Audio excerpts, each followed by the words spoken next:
Assalamualaikum warahmatullahi wabarakatuh. Perkenalkan, nama saya Agus Suratman. Saya mahasiswa Ilmu Pemerintahan Untirta dengan nomor induk mahasiswa 66701900065.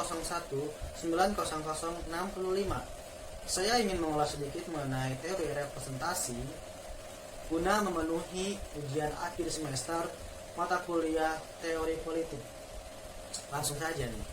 Teori representasi Hanafi Netzelfidkin melihat bahwasanya sosial sistem pada suatu masyarakat pada faktanya memiliki representasi yang kompleks dan juga beragam. Bagaimana sih kita bisa melihat representasi tersebut? Nah, kita bisa melihat representasi tersebut dengan cara melihat adanya kewenangan dan juga tanggung jawab. Pemberian kewenangan dapat dilakukan dengan cara pelimpahan keterwakilan satu pihak, individu atau kelompok kepada pihak lain. Nah, dari hal itu menjadikan dasar dalam tindakan yang dilakukan oleh pihak yang mewakili dengan rasa tanggung jawab yang besar. Dalam konsep representasi, Pitkin melalui bukunya The Concept of Representation, ia mencetuskan gagasan atau teori representasi politik yang melibatkan election atau pemilihan sebagai lembaga utama dalam pemerintahan kewakilan. Hal itu juga bisa dikatakan sebagai representasi formal.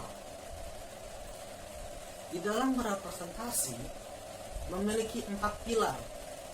Yang pertama ada representatif atau yang mewakili. Yang kedua ada represented yang diwakili.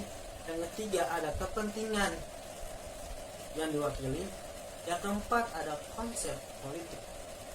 Dari keempat pilar tersebut, agar kita bisa memahami, yaitu dengan cara satu, adanya stand for. Stand for yaitu pola relasi yang dibangun karena ada pihak yang dibebani tanggung jawab. Stand for dapat diwujudkan dalam representatif atau representasi deskriptif dan juga representasi simbolik.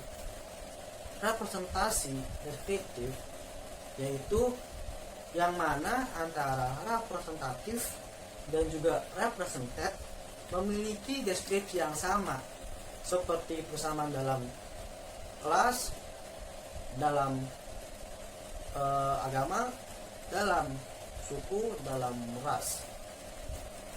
Nah, yang kedua itu ada representasi simbolik, yang mana dalam representasi ini menekankan simbol-simbol yang mana bisa mempresentasikan sesuatu.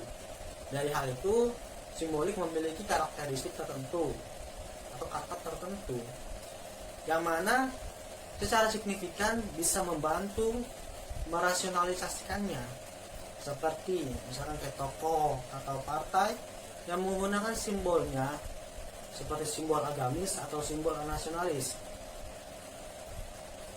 Dan juga selain ada stand for, yaitu ada act for. Act for itu adalah pola relasi yang dibangun karena adanya pihak yang diberikan tanggung jawab. Act for dapat terwujud yaitu dalam representasi substantif. Representasi substantif itu yang mana yaitu pola representasi yang benar-benar terlihat aktif, yaitu aktif dalam mewakili, terus kepentingan yang diwakili dan sebagainya. Nah, representasi simbolik dan juga representasi deskriptif itu bekerja di dalam representasi substantif. Nah, misalkan kayak kaum buruh nih, misalkan kaum buruh mau memperjuangkan haknya untuk bisa mendapatkan gaji atau upah yang benar-benar layak. Nah, kita bisa lihat sekarang itu representasi formal di Indonesia itu DPR adalah perwakilan dari rakyat itu sebagai representatif, mewakili dari yang diwakili itu satu sebagai penampung aspirasi dari representatif, yang kedua sebagai badan untuk bisa memenuhi kepentingan representatif, bisa melalui dengan kebijakan yang bagus atau yang berdampak baik kepada representatif. Tetapi yang kita bisa lihat nih dari hal ini, kemarin ada RUU Ketenagakerjaan yang isinya bahwa yaitu benar-benar adanya